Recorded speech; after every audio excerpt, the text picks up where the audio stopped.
hit your scariest goal in 2022, the step-by-step process for creating a clear and executable strategy for 2022, episode 281. Are you ready to make your law firm a profit-generating machine that will free up your time and skyrocket your impact? With more than 2 decades of business growth experience and having proven that you can be successful while prioritizing your family and your impact, introducing the Profit with Law podcast.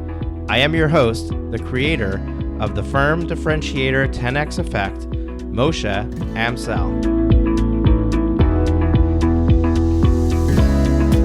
Well, hello and welcome to another episode of the Profit with Law podcast. I'm your host, Moshe Amsel, and today we have a replay for one of the sessions of our annual planning Best Year Ever 2022 event. If you want to access the video version of this episode, as well as all the other topics that were covered during this event, as well as links to the downloadables from the speakers, you definitely want to go check that out at profitwithlaw.com/planning replay, profitwithlaw.com/planning replay. We will also have that linked up in the show notes below this episode, as well as on our website, profitwithlaw.com. And without further ado, here is that session. Topic of today, hit your scariest goal in 2022, the step-by-step process for creating a clear and executable strategy for 2022. There are 2 types of attorneys. There is an attorney that's struggling and stressed out, and there's an attorney that's proud and free. And I use the terms proud and free because I've gone through hundreds of coaching sessions with attorneys. And the 2 things that come up over and over and over again, it's not the money. It's the time. So having the freedom, getting rid of this obligation to work 40, 60 hours a week, or even 80, some people.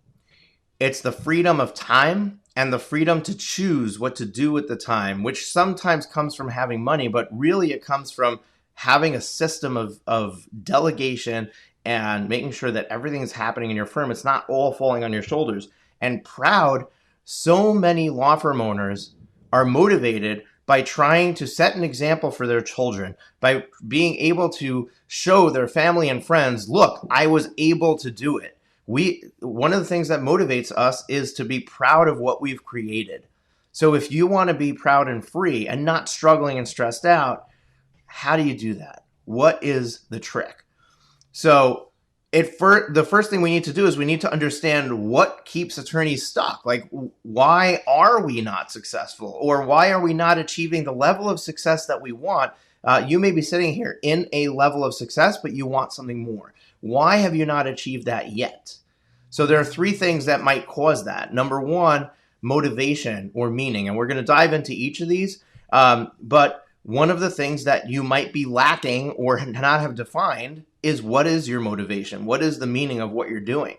The second thing is, what is your plan or strategy to achieve the results that you want? If you haven't sat and identified a plan or a strategy to get there, then how do you expect to achieve that result?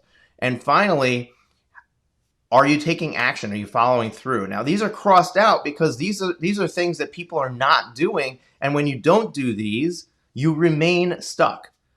That is the epitome of the opposite of what we're trying to do. So what is motivation meaning? What does that mean? It's what is driving you. Now, when I say what is driving you, I mean to really dig deep into the deeper meaning of your motivation. So if I ask you what is driving you, you might say, well, I want to earn money. Okay. So that what? So that you can do what with that money? Well, I want to be able to buy things. Okay, what will buying those things allow you to do? If you keep asking the question of so that, ultimately you will get to something that is a true burning desire of yours, that if you uncover what that burning desire is and bring it front and center, every time that you get stuck, Every time you're not sure if you should take the next step, you're afraid of the risk of what that's going to bring, you can go back to the well of this deep desire and motivation that you have and uncover that and use that to motivate you to keep moving further. And when we're doing motivation meaning, we want to make sure that we are asking this question of how badly do you want it? If you don't want it badly enough, you're not gonna move heaven and earth to make it happen. So you're not going to take the risks necessary to make it happen. You have to want it badly enough. Otherwise, you'll just sit in the status quo. You'll just drift along where you are because I don't want it that badly. And then the other question is it enough? Like, if I achieve that, if this is my burning desire and I achieve that, will that be enough? Because if it won't, then I haven't gone far enough into my motivation and meaning. The best example that I like to give for motivation and meaning is my friend Kristen Tyler from lawclerk.legal. She's a co-founder of lawclerk.legal. And I share this because she's shared it publicly on Facebook. But basically, her child got diagnosed with type 1 diabetes at 8 years old. And they got thrown into this sudden world where they have to monitor insulin levels and monitor sugar numbers and make sure that he is educated properly on how to manage his illness, because they're not going to be with him 24/7. But in order to do that, it requires a massive time commitment and a massive commitment of energy from the parent to be able to get to the point where they are where they're on the right path with this illness. Now, do you think that Kristen said, oh, I have a meeting today at work, so I'm not going to be able to manage my son today, or we have a basketball game that we're going to, so we're just going to leave him alone and not worry about it? No, she put him front and center, and nothing else got in her way. And she shared her journey on Facebook, and it was an incredible thing to watch. But if the deep desire that you have to keep your child safe and keep your child alive is so deep that it really will trump anything. If your desire to grow your business isn't from that well of deep desire, now I'm not saying that you're going to put your business over family, because I don't think that business is more important than family. But I do think that you need to make tough decisions at times. That means you have to put your business first in the pecking order of priority. And I mean, even within your business, right? You are going to constantly be feeling like, I need to do client work, or I need to do invoicing or billing, or I need to do all these other things are distractions from the things you really need to do, the hard work that you need to do to grow your business. So is your motivation strong enough? Now, this next step after motivation is plan and strategy. So once we have our motivation defined, once I know what motivates me, once I know what my burning desire is, I know what my why is, the next thing is, what is my plan or strategy? And for this, I love to have an example of the GPS. Why do I like the GPS? It's very simple. If you want to go on a trip somewhere, you want to go somewhere, you get in the car, you punch in the destination into the GPS, it navigates a route, and then you follow that route to get to where you want to go. Now, if we break down the components of what I just shared, it is a massive lesson for how to execute in your business. Because the first thing is you need to know where you're going. You need to have a destination. If you don't punch a destination into the GPS, you will not get a route, and therefore you will not know where to go. So we need to have a destination. Once we put the destination in, it then navigates a route. It doesn't navigate a route that goes through multiple detours and takes a bunch of wrong turns to get to where we're going. It finds the fastest way to get from point A to point B, and it gives you that. So when you want to go from where you are today to the destination, you want to map a route that is the fastest way to get there, not taking 100 detours along the way. And finally, once you have the destination in place and you have the route mapped, you need to start the car and put it into gear and start driving and following the plan, following the route. If you don't start driving, you're not going to get to the destination. One of my business coach friends, who I heard him talk once, and he said this, and I love this line so much that I'm gonna use it now, steal it from him. His name is Drew, and the line is as follows: "You can't steer a parked car." And really, that's like really hits the nail on the head of what we're doing. Because if you're not taking action in your business, you cannot go in the direction you want to go. You're literally going to sit where you are and not move forward. So if we do a deep introspection into our business and we start to look, we're missing one, two, or all three of these components. We're either missing the destination, or we're missing how to get there, or we're missing the follow-through action, the act of driving the car to get there. So let's go back to the slides. What got you here won't get you there. What this means is that what's worked for you in the past has gotten you to this point. But if you continue to take the previous actions, you're only going to get the results you currently have. So if you're sitting stuck and you're trying to figure out, why am I not able to get to the next level? It's because you're not trying a new thing. New level, new devil, right? You have to constantly be elevating what you're doing. If all the marketing you were doing was going to a networking group, you've exhausted that networking group. Yeah, maybe you'll get a case or two from that networking group moving forward as you go, but you need to add another marketing strategy. If you're fully booked, your time is fully booked, and this is what you're doing, if you don't bring somebody on and start handing things off, you can't possibly take on more capacity. You can't take anything more. So how do you expect to grow? So what got you here won't get you there is a really important concept to understand, that my strategy has to include new things, new ways of doing things that I haven't done before. I want you to ask yourself this question. Doing what I'm doing right now, have I already achieved the results that I want? Doing what I'm doing right now, have I already achieved the results that I want? Chances are, if you have, you probably wouldn't be on this live stream right now, right? So clearly, you haven't achieved the results that you want, and therefore, I need to try something different. So what is that something different that I'm going to try? Now, if you know where you want to go, right? If you have the destination, but you're using the wrong playbook, so in other words, you don't have the right route mapped out, how do you expect to succeed? And I'm asking these questions because I want to continue to highlight where is the breakdown in the action taking. And this is it, right? This is the last thing, the action, the follow through. Why am I not taking action?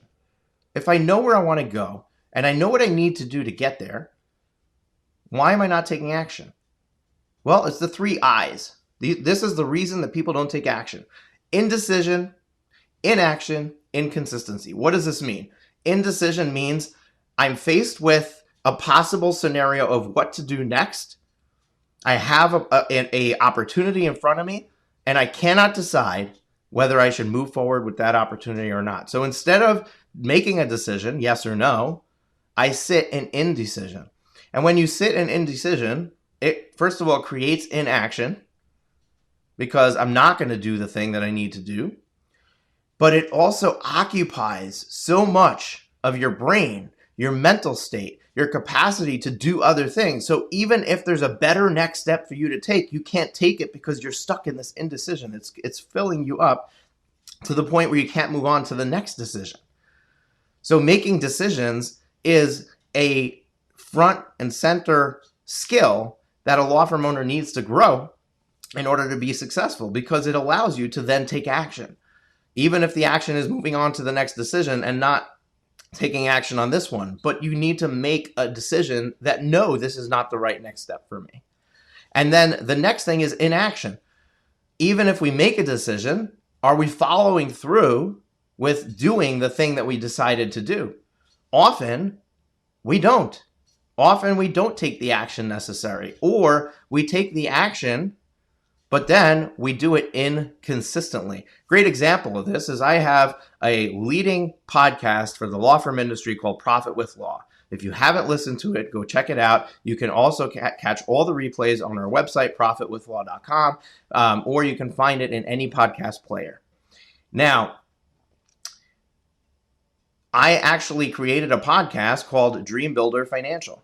And that podcast is still there in the podcast directories. It has, I think, 8 episodes. And if you look at the dates of release of those episodes, you will see that I released one, and then there was 3 months that went by, and I released another, and then there was 6 months that went by, and I released another. That is the epitome, perfect example of inconsistent action. And that inconsistent action resulted in a podcast that was unsuccessful. Now, ultimately, I really didn't have my niche defined at the time that I launched that podcast. I didn't really know who I was talking to. There was a lot of reason why I had inaction, that I had inconsistency on my action.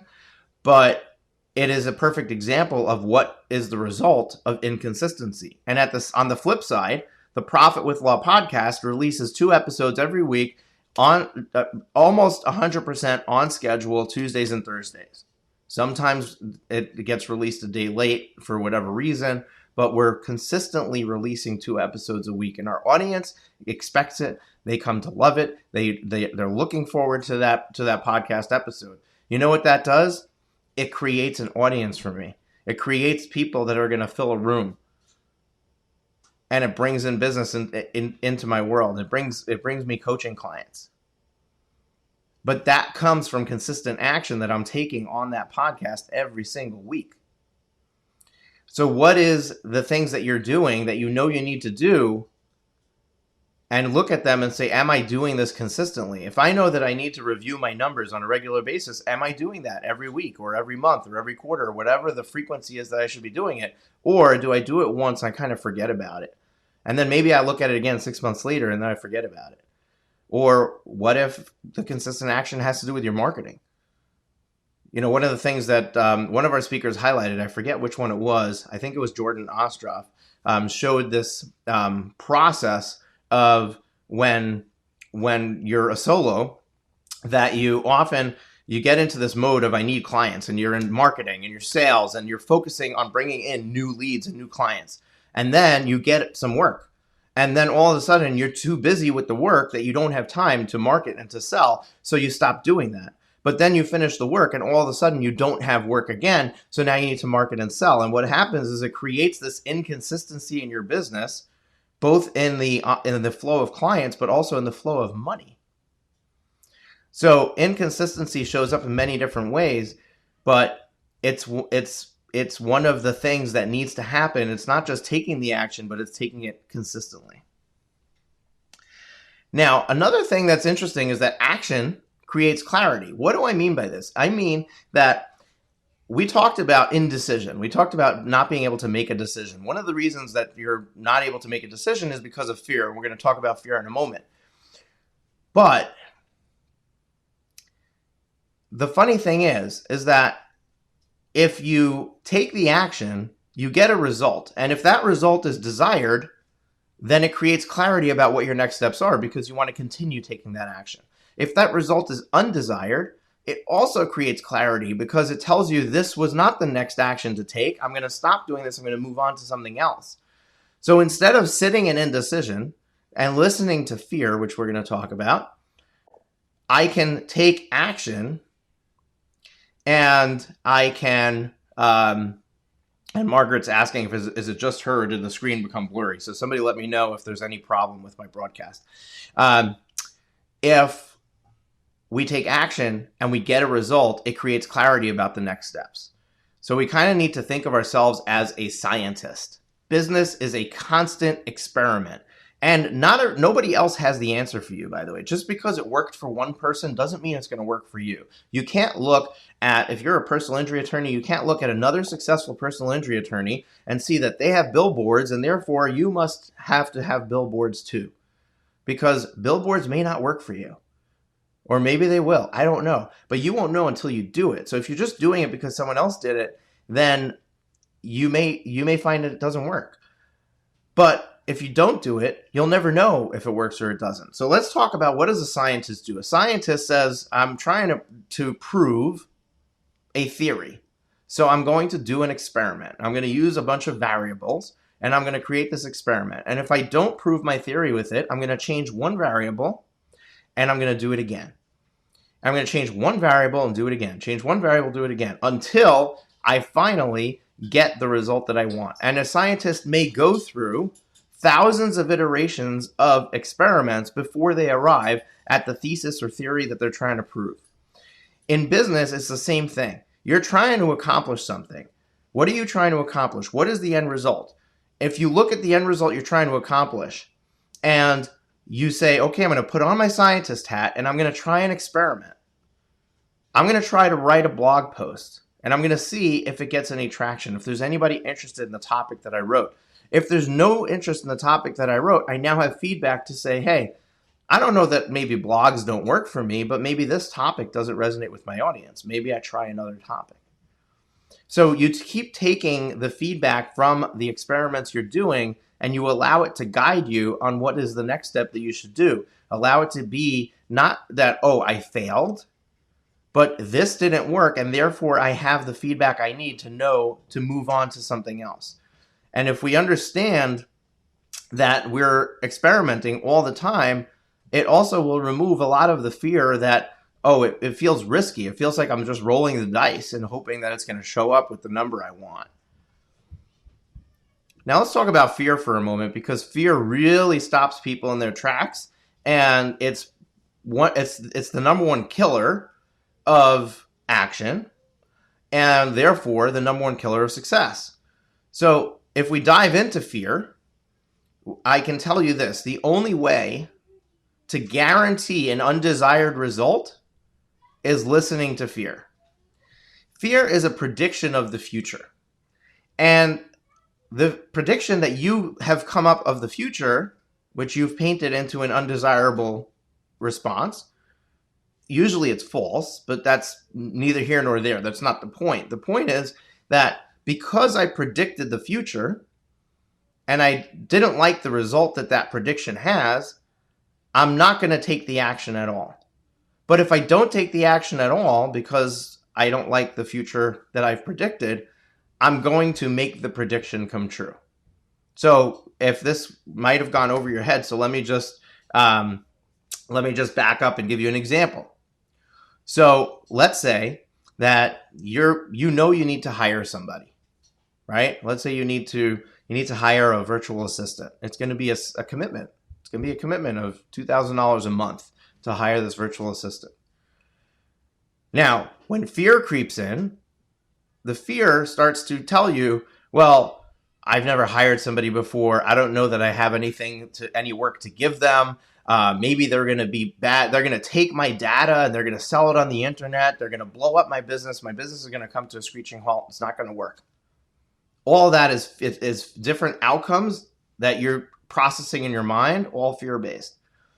Now, if you predict that any of those are going to be true, meaning you give in to the fear, then what's going to happen is the result of not hiring somebody is going to make all of those things come true, because ultimately it's going to create this probability that you're not going to get the result you're looking for in your business.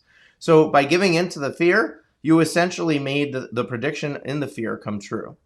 And once you understand that the number one game that you need to play to win in your business is overcoming your fear.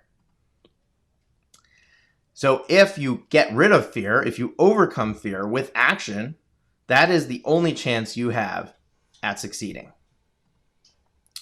So which step did you identify with? We went through 3 steps. Are you not super clear on your burning desire? Is it a motivation problem? Or do you lack a clearly mapped out plan to get to where you want to go? Is it a destination problem? I need to really get clear on my destination. Or do you find that you simply never seem to follow through with your plan? You give in to fear, or you somehow get distracted along the way. If you identify which of these or which combination of these is lacking currently in your life, then you know what you need to focus on in the upcoming year. So now that you know why you seem to get stuck, how do you get to the next level? What is the secret? Like so I've set up all the problems, but what's the solution? So notice I didn't include any how-tos in this list, right? I didn't focus on, oh, how do you do this? How do you do that? Now that's because the how-to is the easy part. Anybody could go on YouTube and Google how to do something. Anybody can go on Upwork and hire a consultant to do something, right? The how-to is easy. Those resources are readily available to you. Really, that's not the challenge that you have. Until you're sure that the thing you want to know how to do is actually the thing you need, you could be taking a very long detour. And that's the funny thing is that if you're going out and saying, "Oh, I need to do this. I need to do this marketing effort," and then it's not really the right thing because you didn't plan it out properly, you could be on this trip for 12 to 18 months before you realize, oh, this is really not where I should have been focusing my time. Or a perfect example that I love to use is when things are not working, our gut reaction or knee-jerk reaction is, oh, maybe I need to add a practice area. Maybe I need to do something else. So I'm doing estate planning. I'm not getting traction in there. So maybe I need to also start doing support for businesses because they'll need, business owners will need an estate plan. That'll move the needle in my estate planning business. And adding another practice area is probably the worst thing that you can do. Probably take you on a massive detour that is completely unnecessary. Now, once you're sure that the next step is the right step, the solution is one brief research project away. Maybe it's YouTube. Maybe it's, diving into what are the resources available to me, or maybe it's hiring somebody to do it for you. And one of the things that I stole from a title of a book by Dan Sullivan is who, not how, right? We should always be asking ourselves this question, and this comes from our talk about delegation yesterday. Who can do this for me? Not how do I do this? Because the moment you ask how do I do this, you're putting the onus on you to get it done. When you say who can do this for me, now I am trying to figure out how do I resolve this without adding it to my plate. And you should always be in the game of how do I stay the CEO? How do I stay the business owner? How do I stay in this moment, in this mode, and not add more things for me to do, but instead put the right pieces in place to get this done. So you got to have a concrete plan. You got to begin with the end in mind. Begin with the end in mind means that you know what your end result is, you know what your destination is, and then you're going to work your way backwards from there to figure out, okay, what do I need to do to get there? So you want to get clear on what the future version of yourself and your firm looks like first, and you want to compare that to the version of where you are today and identify that gap. And I'm realizing now that I think I skipped some slides. So let me just go back. So getting to the next level is a 3-step process. Sorry about that. Step number 1 is to get clear on your why. Step number 2 is to have a concrete plan. And step number 3 is to take action consistently. So this is basically, we identified what are the things that are stopping you, and then the things that are going to get you to where you want to go is exactly the opposite of that, right? So if you get clear on your why, you have a concrete plan, you take action consistently, that's going to get you to that next level. That's going to get you to the destination that you want. So getting clear on your why, keep asking yourself the question so that until you find the true source of meaning and happiness to you. We covered this already. I'm not going to dive into it any deeper. Having a concrete plan, that you want to begin with the end in mind, and this is what I just shared. Get clear on what the future version of yourself and your firm look like, and compare that version to where you are today and identify the gap. Now, I want to dive into this for just a moment because I don't have slides for this, but this is a good opportunity to focus on the concept of the have, do, be, and be, do, have model. So typically we operate from a model of have, do, be. When I have something, it will allow me to do this thing, and then I will be able to be this. So when I have another 5 clients, it will then allow me to hire an attorney to do the work, and then I will be a successful law firm owner, right? And the problem is that you're not gonna be able to be the person you want to be, because it's relying on you having something that you can't have until you are that person. What do I mean? You probably don't have capacity for those 5 additional clients.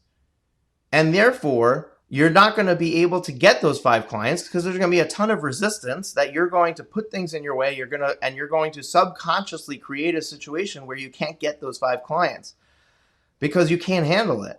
So you need to operate from the place of, I know that in order to have those 5 clients, I need to hire an attorney. Therefore, I'm going to hire an attorney so I can have those 5 clients. And when you operate from that perspective, it's the be, do, have model. Who do I need to be in order to do the actions that need to be done so that I can have what I want? And when you operate from be, do, have, you start making decisions from a different place. So, for example, let's say that your plan is to get to $1 million in revenue at the end of 2022. And right now you're at 200,000. Well, that's a big jump, right? It seems like almost impossible. The reality is that you could totally do it. I've seen it done, and you can absolutely do that. But in order to do that, you have to operate every day from the place of, if I was already earning $1 million in revenue in this business, what would the decision be for this particular thing I'm making a decision on? So when you're looking at hiring an attorney, it's not, do I have the money today to hire the attorney? It's, if I was earning $1 million in revenue, would I have this additional attorney on staff? If the answer is yes, I go and hire the attorney. Now, how you make that happen from a financial perspective and technical perspective is a different conversation. But until you start operating from the place where you want to be and you start operating from that mode, it's going to be very difficult, if not impossible, to achieve the result that you want. Or at least it's going to take you significantly longer than it's taking you so far. So you need to have a concrete plan. You need to begin with the end in mind. You need to know what that end looks like. And you need to know what that future version of yourself looks like. And start comparing that version to where you are today and identify the gap between those two and start closing that gap. So hopefully that makes sense. Now, how do you close the gap? So we close the gap by focusing on the areas of the business that can be fixed: the marketing, the sales, the pricing structure, the staffing, the technology systems. All of these areas are areas where there's room for growth. And if we start to look at, say, okay, if I was at $1 million in revenue, what marketing would I have to have in place in order to be at $1 million in revenue? Well, if I identify that and I look at where I am today, I know what the gap is for marketing. Sales. If I want to close $1 million worth of clients, what does my sales percentage close rate need to be? And if there's a gap there, what do I need to put in place to change it? Or even better, if currently I'm the one selling our services, but at $1 million in revenue, that would be a full-time job. I need to hire a salesman rather than me holding on to that role.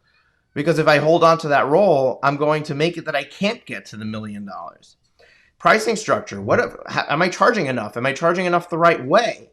When we're bringing $1 million in revenue, what does that price look like? What are we charging? Whether it's hourly, whether it's a flat fee or a subscription or contingency, and how am I getting to the $1 million with that price point? Staffing. What does staffing look like? If our pricing is X, then we need to have X number of clients in order to achieve $1 million in revenue. How much staff do I need to support that level of work?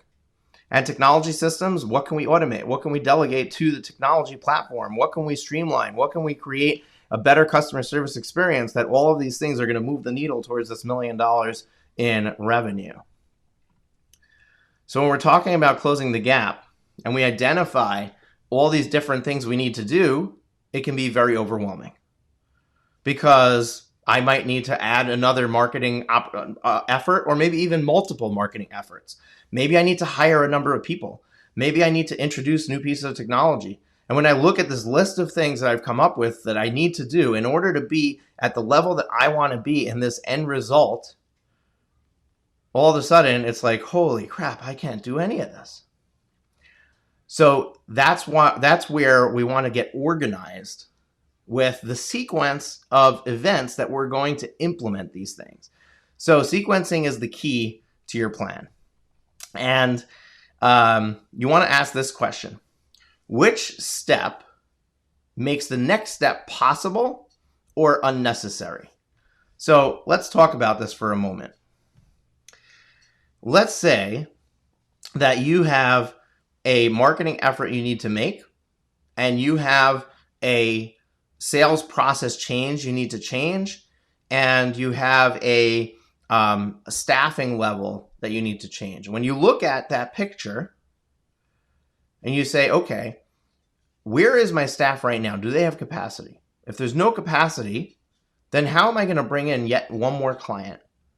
So I need to put the staffing first, because that makes the marketing and sales efforts possible. What if my staffing level has some capacity?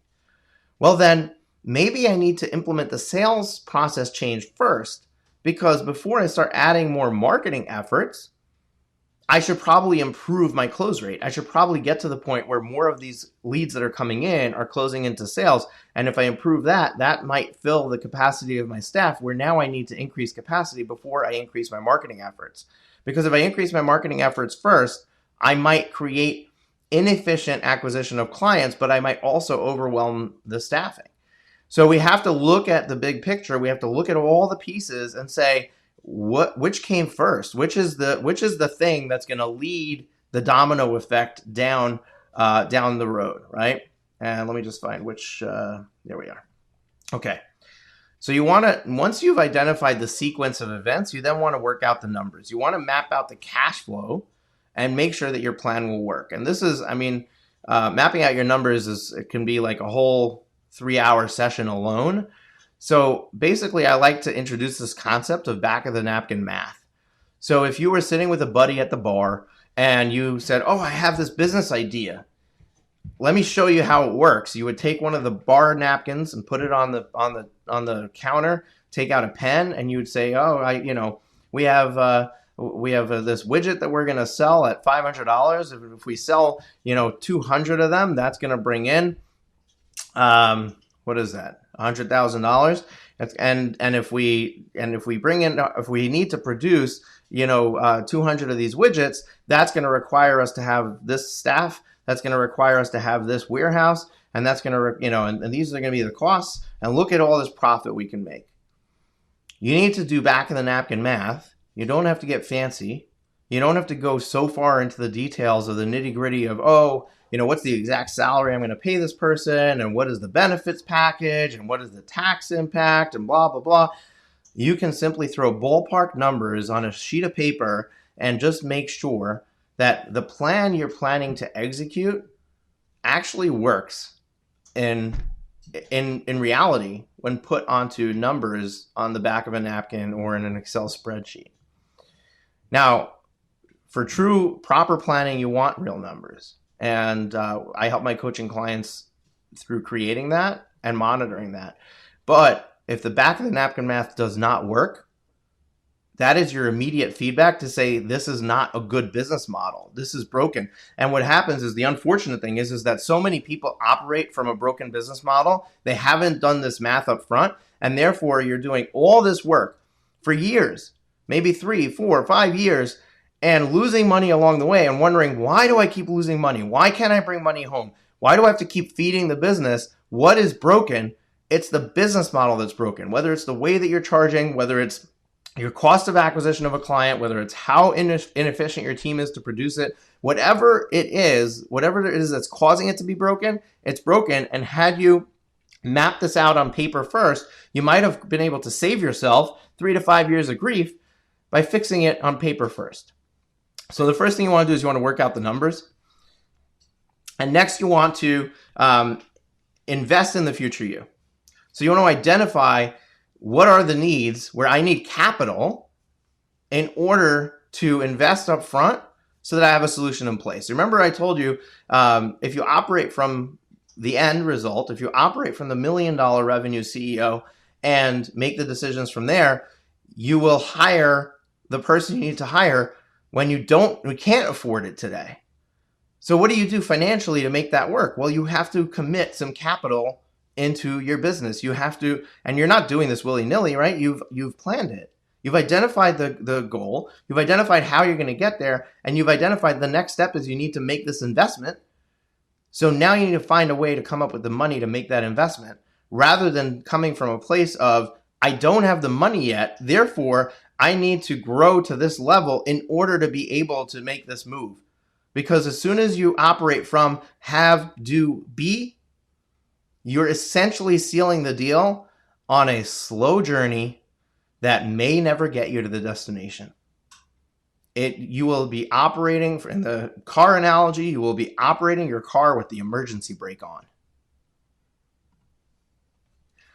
Now, failure to do this will derail your entire plan. Why? Because if you don't think about the investment you need to make, and you don't think about does the numbers work, what's going to happen is you just go and hire an attorney, and all of a sudden, after 6 weeks of payroll, you've depleted your reserves, you have no cash, and you can't make payroll. And guess what? The attorney you hired doesn't want to work for free. So they're going to quit because you didn't make payroll. So you can't just enter into this without the plan, without thinking about the numbers and mapping it out. Hopefully that makes sense. So the key to success, we said, is to take consistent action. So what is consistency? How do we take consistent action? And I already spoke about consistency before, but I will tell you that having grown my own business and having watched, I've also grown other businesses. So in my IT career, I grew an IT company from the ground up to a $30 million revenue machine. And I've also worked with dozens of attorneys and spoken with hundreds of attorneys on exactly this topic. And what's crazy is that consistent action is lacking. And when you start looking at the things you're doing, you will notice the inconsistency, because you wake up one morning and you say, oh my gosh, we really need to have a plan to bring in more clients. So we're going to, you round the team up if you have a team, or it's just you, and you're like, okay, what am I going to do? And then you set out to do it. Look back at all the times you did that and tell me how many of them did you follow through on and continue doing on a regular basis. And when you do that self-introspection, you will suddenly realize that, oh, I really haven't succeeded at this. I've really been inconsistent with my action. So consistency means that you are doing the action on a regular and continuous basis so that you perpetually, eventually produce the results that you want. The perfect example is marketing efforts, right? You can invest in SEO. You can invest in SEO for months. And any SEO marketing company will tell you, listen, don't expect results until a minimum of 3 to 6 months, probably closer to 12 months. Now, when you hire an SEO company, they're constantly taking actions to improve your SEO results so that slowly but surely you start moving up in the rankings, hopefully to eventually arrive at number one for certain keywords, right?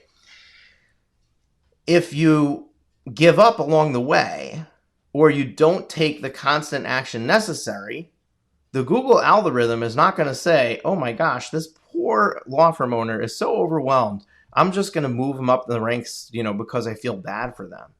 No, it's a machine. It's an algorithm. It's going to keep looking for continuously new material that's being added, for material being updated, for backlinks being created, for, all of that SEO juice to happen. And if that's not happening, it's just not going to move up. So if you take inconsistent action, what's going to happen is that you're doing all these things, but you're not doing them regularly. And therefore, instead of having smaller results, you have no results. So what is action? Taking action, and we really dove into this quite a bit already, so I don't need to really hone in and spend a lot of time on this, but I'm stopping here because consistency and action are the two ingredients necessary, and it's the two ingredients that are missing. So if you can find a way to make sure that every single day you are taking action towards your goal, whatever your goal is, whether it's $1 million, $2 million, $2.5 million, whether it's nothing to do with your top line revenue, but you want to make your take home pay $250,000, $500,000 after taxes, right? I always love to do take home pay after taxes, because if we don't think about taxes, we're like, oh, I want to bring home $200,000. And then you do your tax return and you owe the tax man $100,000. You're like, what the heck? How am I supposed to earn money this way? No. So we want to do after tax take home pay goal setting, so that it's real. It's in your pocket. You can use it. But consistency and action are the two ingredients needed to get you to the end result. One of the best things that, I don't even know who's the one who says this line, but this is the line. We tend to overestimate what we can get done in a day, but underestimate what we can get done in a year. And the funny thing is that if you take consistent action, the way I'm going to show you, because I'm going to demonstrate to you how it's done. If you take consistent action every single day towards your end result, it's going to feel like, oh my gosh, this little thing is going to move the needle for me. But when you start to stack that action, you're going to look back at the end of the year and you're going to be like, holy cow, this worked. I actually got here. One of the examples of how this works is when you're reading a book. When you're reading a book, and if it's a physical book, right, you're reading the book and you start turning the pages and it looks like you have the whole book left. And even when you're like a quarter of the way through the book, it still feels like you have the whole book left to read. But when you're reading one page at a time, you keep flipping it, at some point, you look back and you've only got this much left and you've got this much completed. And you can see all this progress you made. It's like that in your business too. You're not going to see the progress day to day.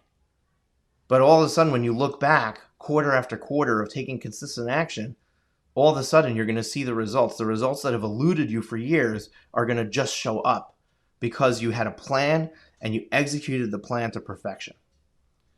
So, how do you ensure consistent action? What is the key? Because really all this time, I spent 54 minutes or 50 minutes because we started a few minutes late, 50 minutes with you leading up to the reason you came, right? So how do you ensure consistent action? Here's how you do it. You plan your time. This is a novel concept, probably never been discussed before. I'm just kidding, right? But you need to plan your time. The thing that kills consistent action is other things becoming prioritized over the thing that you need to do to move your business forward. And what happens is we allow that day in and day out. It's almost like, I love using the example of exercise and being healthy, but some people don't struggle with this at all. But I think most people are like me, and I struggle with it. When I wake up in the morning, I know that I need to get on the Peloton and go for a 45-minute ride. But the second that the baby cries or my kid needs to be fed or I woke up a little bit late, I'm going to prioritize those things. And then as the day goes on, I have this nagging thought of I need to get on the Peloton, But every time something comes up, I allow it to take priority over getting on the Peloton. What's going to happen is the end of the day comes and then I'm too tired. I don't have the motivation. Tomorrow's another day. If I skip one day, it's not going to be a problem. I'll go on tomorrow. And the problem is we keep punting the actions, and before we know it, 2 weeks went by, 3 weeks went by, and then we finally are like, okay, I'm going to get back on the horse. I'm going to do it, and I take the action, but then I fall into the same rut again. And when I start doing just a little bit of action every few weeks instead of a little bit of action every single day, the results are going to show up by having not finished the book, by having read only 10 pages instead of reading 250 pages because I didn't read a page every day. So it's really important to plan your time in order to ensure consistent action. Now, the way that we break this down is we take all of those projects that we identified that we need to do for the goal and we sequence them. And then we turn them into quarterly projects. And we say, for this quarter, I'm going to focus on this project or this series of projects. And once I've identified a project for the quarter, then I can chunk it down and I can say, well, there's 3 months in the quarter. So what are the 3 main components of this project that I can do? One in the first month, one in the second month, one in the third month. Then we break it down further. And we say, okay, there's 4 weeks in a month. So how do I break down this month, this project that I've broken down into I splintered it into a third. And now I take that third and I need to splinter it 4 more times. So how do I break this into 4 more components? You know where I'm going next? Well, 5 days a week. You got 5 days. Now, you don't have to take action every single day. If you know what you need to accomplish in the week and you have a weekly meeting with yourself on Sunday or Monday morning or Friday afternoon or whatever it is, and you say, okay, I've identified that this is what I need to do next week. How do I want to break it up? Instead of doing a half hour every day for 5 days, maybe I do an hour on Monday, an hour on Wednesday, and a half hour on Friday. I get the same result. That's okay. You don't have to do this every single day. Maybe your calendar doesn't allow it because you have commitments to court or something going on with a client. But that's still consistent action. It's the weekly meeting, planning out the week, that is the linchpin, the key to getting this done. And when you understand that, you can finally win on these action items. Now, the last piece of the puzzle is that you can't just do this in your head. It has to be written down. There has to be a list that you're looking at and saying, I need to do this. And you really should prioritize this action at the beginning of the day. So what do? We have a tool that we use. So find a system that works for you. We use a planner that we give out to our clients, and you can buy one yourself if you want to use it. Basically, the way this planner is laid out, exactly the way I just showed you. So it's a 90-day planner, and it's broken down. You have a month overview. You identify your main projects at the beginning of the quarter, and on every day, there's a big 1, 2, 3 at the top of the page. And those are the main actions I need to take for each of my main projects. And the projects don't all have to be business. Maybe one project is losing 20 pounds. And that's going to require me exercising every day. So one of those items might be my exercise. But maybe my project is to hire somebody. And the first thing I need to do is I need to create a process for hiring somebody because I never hired somebody before. And the next thing I need to do is I need to put a job ad out there. And then I need to interview candidates until they're onboarded. And maybe the last thing I need to do is onboard them. So I broke that down into the chunks. And now in the first month, I'm focusing on understanding how to hire somebody. And I'm going to spend 2 weeks doing that. And I'm going to break it down into the chunks I need to do for those 2 weeks.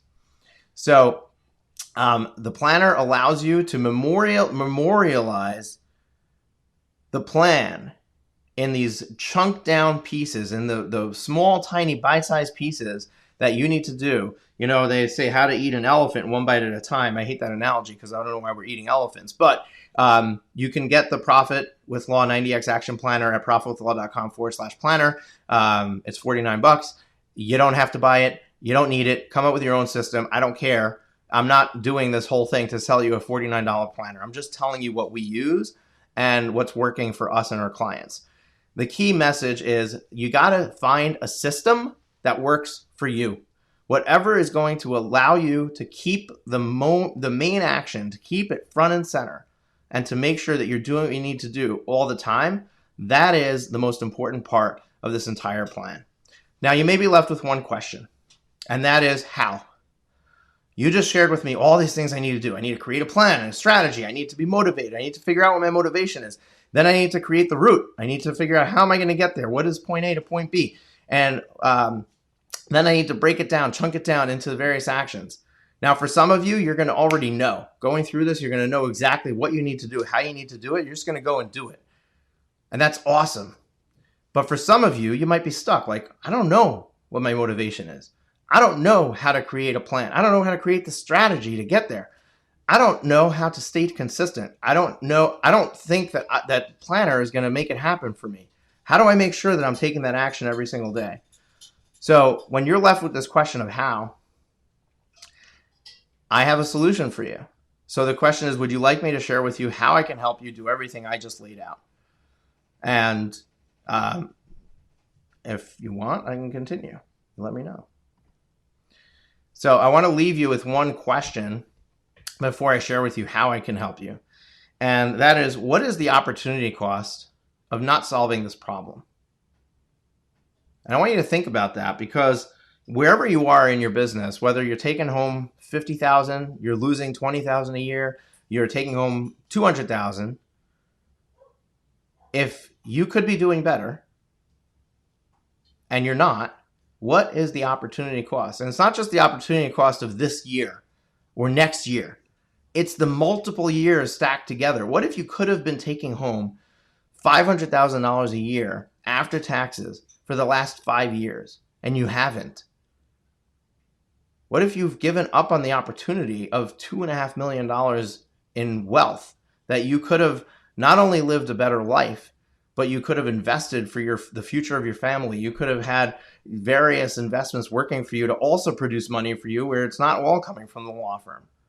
I mean, there's a lot of what if possibilities that could happen if you were to unlock the key of getting your law firm to produce for you what you ultimately know it could do, but haven't figured out yet how to do it. So when we focus on the opportunity cost, it really helps us understand and make real what's possible for us, and therefore how insignificant it would be to invest some money in solving the problem. So would you be willing to invest $25,000 to solve the problem if you were absolutely certain that you would have everything that you wanted 12 to 18 months later? And I want to leave you with this. You don't have a $25,000 problem, right? It costs $25,000 to fix it, but you don't have a $25,000 problem. You have a $1 million problem or more, because you could be so much more. Your potential is so much greater than what you've already unlocked to do. So at this juncture, I'm going to go into a sales pitch for my 18-month coaching program. If you don't want to hear it, feel free to leave. That's okay. But if you've gone through everything we did today and you're still left with this question of, I really think that I need help doing this. I understand everything Moshe just said. It all makes sense. I believe that it's possible for me, but I understand that I need more help. Well, I'm going to share with you how I help people every single day achieve the results that they want through exactly what I just laid out. And if you want to hear more about it, please stay with me. I'm going to share that with you right now.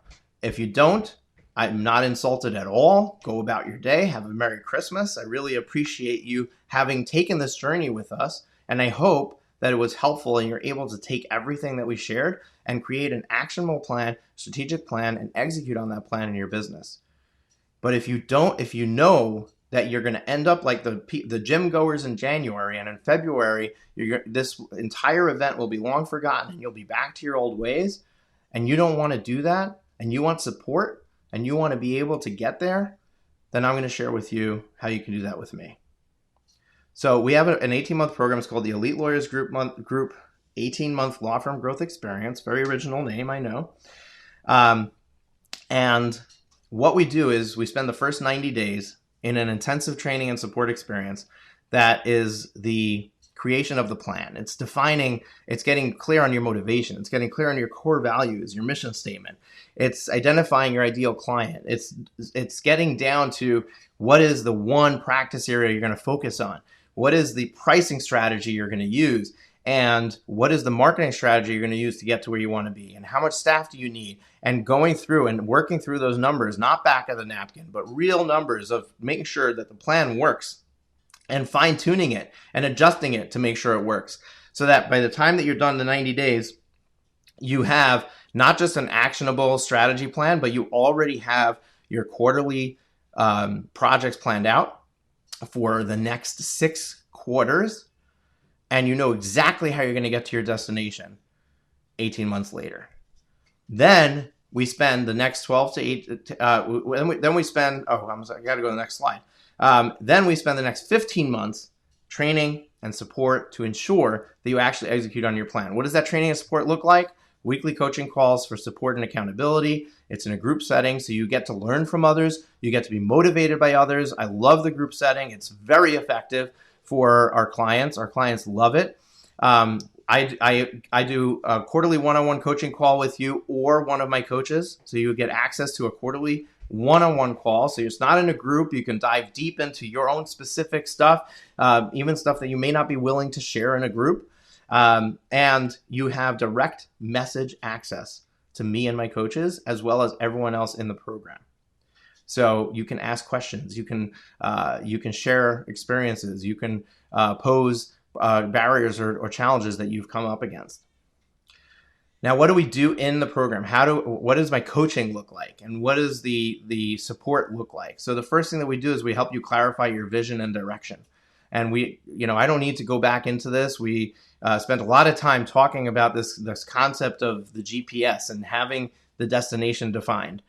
So you understand that without having clarity on what your vision and direction is, you can't possibly be going to the end result. And what happens is we think we have clarity on our vision and direction, but then we change it, right? All of a sudden we start questioning it. And what's funny is that, if you're driving and imagine if your GPS just randomly changed the destination on you while you were driving. How funny would that be, right? Or sad or upsetting or frustrating or infuriating. But that's what's going to happen if you don't have clarity. Then we help you strategize your actions. We help you get really strategic on what is it, the steps that I need to take. What are the things that I need to do in order to achieve the result that I want? And let me memorialize that. Let me write it down. Let me make sure it's clear. Let me know what they are. You don't want to come to the end of the quarter and say, what was my quarterly goal again? Right? You're never going to be in that situation. You need to have this front and center. You need to know exactly what you're marching towards every single day. Then you need to upgrade your skills, right? What got you here won't get you there. We covered this, right? You need to learn new things. And it's not the how-tos. It's going to be the skills of leadership, the skills of delegation, the skills of time management, the skills of being efficient, the skills of being able to put boundaries and leave the office when it's time to leave and go spend time with your family. Those are the skills that we're going to help you really hone in and fine tune. And then you need to optimize your environment. The best example for this is if I'm trying to lose weight and there's a package of cookies on the counter, I'm never going to be successful because every time I pass that package of cookies, the temptation is going to be too large and I'm going to eat a cookie. So we're going to help you figure out what are the things you need to put in place in your environment that's going to allow you to achieve the success that you want. What are your cookies and how can we remove them from your environment? And then the last thing is mastering your psychology, right? Fear is a real thing. And getting in your own way happens. It's always fear-based. We don't always know that it's fear, right? We don't always realize that we're afraid of something. But we need to overcome that. We need to have tools to overcome it. We need to identify and realize when we're in it and when we're doing it. And you cannot see this. Somebody outside of you can see it easily, but you cannot see it. And it's so easy for an outsider to see it and identify it to you. And once you are aware of it, it's so easy for you to overcome it. So what if we can just help you overcome that? What if we can just help you master your psychology and fix this once and for all? So does all this sound incredible? Because if it is, what if your entire future is just 90 days away? What if we started on January and by the end of March, you were marching towards that beautiful, awesome goal that's been elusive to you this entire time?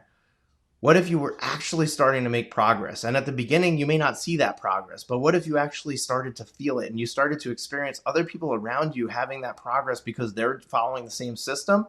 And now you get this conviction, you're on the way and it feels really good. What would you want that for you? What would that do for you? What would that create for you? Remember I asked you if you'd be willing to invest $25,000 in yourself to make this happen for you? The biggest expense in your business is the revenue you didn't get. It's not the $25,000 investment in yourself.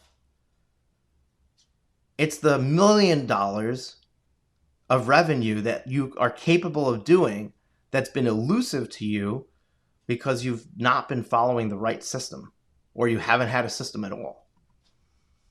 So how many years of happiness are you willing to sacrifice by not taking action today to once and for all get to your nirvana, whatever that is? It's different for everybody. What's yours? What's the opportunity cost for you? What if we can help you increase your after-tax take-home pay? And I love talking about after-tax take-home pay because this is how you define what's available to you to impact the things that you want to do. If you had another $100,000 of disposable income, if you had another $250,000 of disposable income, another $500,000 of disposable income, what would that do for you? And there was a recent Facebook post. Let me go back to my face on camera here. There was a recent Facebook post where somebody was talking about, how money doesn't buy happiness, right? And I absolutely agree that money does not buy happiness. However, money is a tool, and it is a tool that will allow you to eliminate the things that are creating stress and dissatisfaction and conflict in your life. So although money doesn't buy happiness, when you have money, it is definitely easier to continue to do the things that make you happy. You can do the things that make you happy today. You don't need money for that. But money allows you to have the bandwidth and the ability to do them. But it also allows you to do things that maybe you weren't able to do before. One of our mission statement is to empower all people with wealth creation so that this and future generations can lead a better life. What if you can generate enough money to impact the next generation? What if your grandchildren have a better life because of the things you do today? What would that do for you? Now, what will a difference like that make possible for you? I think we just talked about that. Now, I know that you probably have some questions, so I want to go through the most likely ones that you're facing and how I help you solve them, okay? So what if I need more support? What if I need more support than the quarterly coaching calls one-on-one, the weekly coaching calls in a group? Well, for that, we're going to throw in a bonus if you join us in the end of December or the beginning of January. We're going to give you 2 extra 30-minute one-on-one calls, not with one of my coaches, but directly with me. What if you simply don't have the level of business to support this investment, right? What if you don't have the funds? So, well, first of all, that's exactly why you need this program right now. So that's the first thing. And remember the be, do, have model. Remember, you need to operate from the person who already achieved the success to say, is this something that if I was earning $1 million, whatever your number is, if I was already earning that, would I be willing to invest $25,000 in making that happen? Of course you would, right? If you're climbing a mountain, when you're trying to climb to the top, you can't possibly see the path you're going to take to get there. But when you're on the top looking down, it's very clear to you what you had to do to get there. When you stand at the end, when you stand at the place of $1 million, it becomes a no-brainer. Of course, I spend $25,000. I get support. That's how I got here. But when you're in the place of I don't have the money, it becomes very hard to make that decision. So there's a couple of things that we do to help you. First of all, we might be able to help you with payments and stuff like that, but we offer 2 bonuses with this. One is a Get Clients Now workshop. This is a full day workshop that we did. We charged $500 for it. It's going to be yours absolutely free.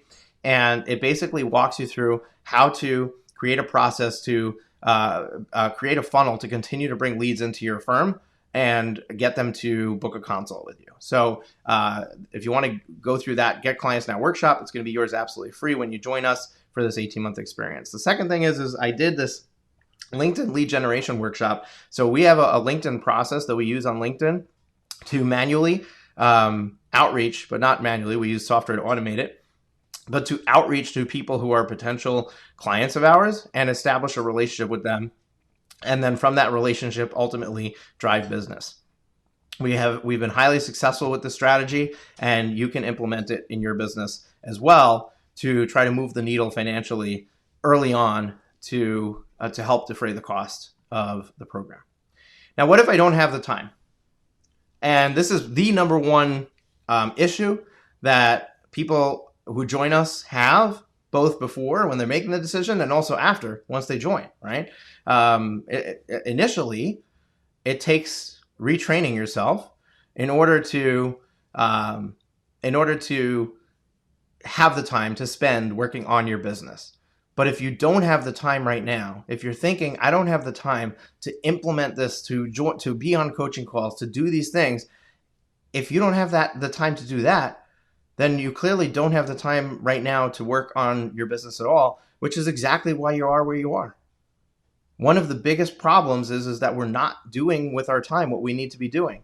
So what if I can help you with that? What if I can take you through a quick and easy process to identify where you can free up time in your life and help you do that? So we have a program called Reclaim an Hour a Day. It's very easy. It's very short and simple, and you're going to get that as a bonus. As a matter of fact, we're going to recommend that when you join the program, you go through that first, because we want you to get that hour back. We want you to have that time to work on your business. And now it's going to be with our support and our guidance and our coaching. But when and if you leave the program, when you're done and you're successful, this is a habit you're going to have for the rest of your business owning career. So why not have us help you figure out how to do that and establish that? Now, you may say, I feel so isolated on my journey. I need feedback from others. I need camaraderie. This is not everybody, but owning a business, and this I saw in a recent Facebook post also. Somebody said, well, owning my law firm is the most isolating thing I've ever experienced. And you may not feel that way, or you may feel that way. This may or may not resonate with you, but being on this journey by yourself is isolating. It's also, you also don't know what you don't know, right? I don't know if there's more out there that I should be doing. I don't know if I could be doing this better. I don't know, what are other people doing? Well, what if you were part of a community? What if you were in a room with like-minded individuals, other law firm owners who are also have the same aspirations as you, and they're also marching towards the same goal, and you can learn from each other? How amazing would that be? So we give you access to the community.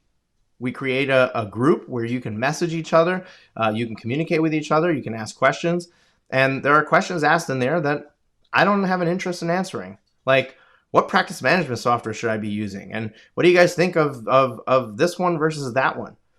Those are questions that the community asks of each other. I stay out of those conversations because to me it's irrelevant which practice management software you use. If you need practice management software in order to provide the stellar customer service experience you want, in order to move clients from potential clients to clients, then absolutely you should invest in one.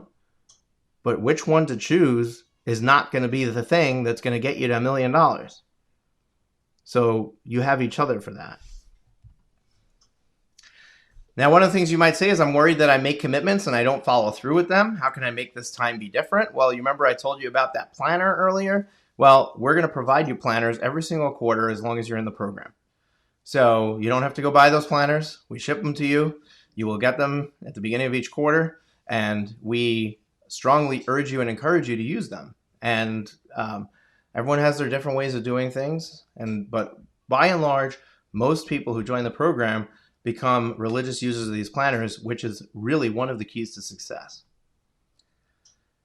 So commitment is made in two places: the calendar and the wallet. And my question to you is are you committed, right? How committed are you to yourself? How much do you want your success?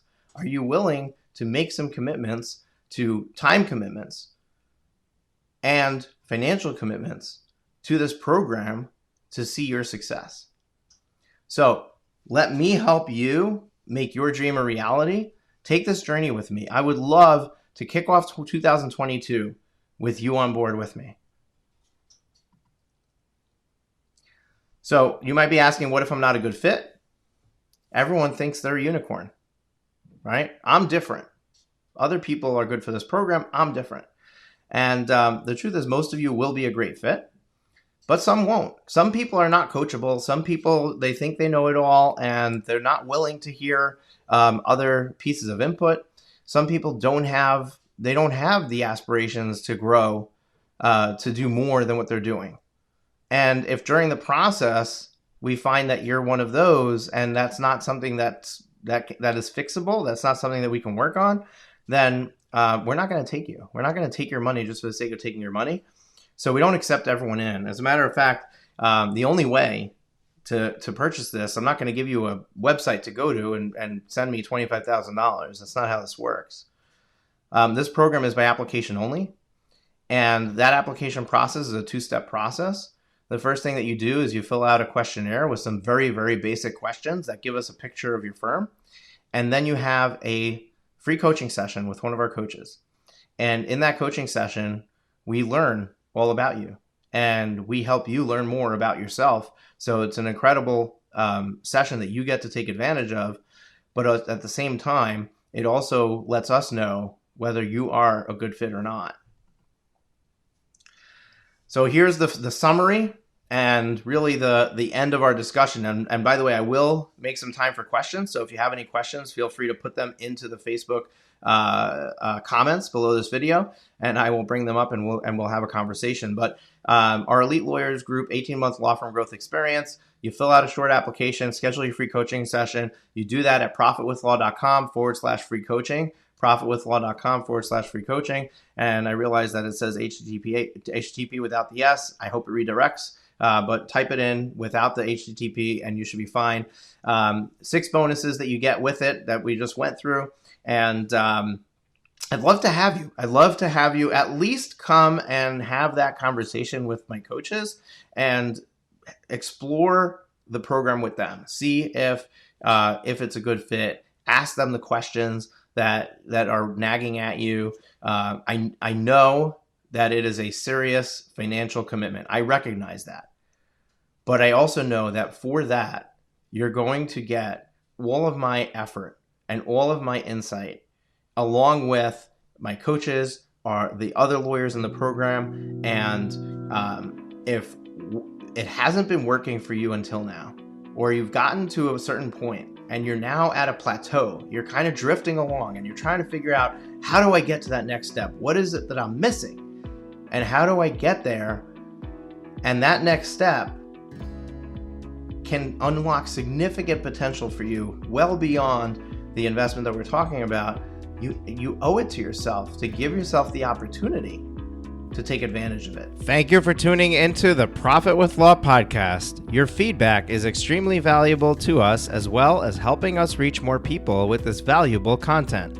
Please leave us a rating and review in your favorite podcast directory.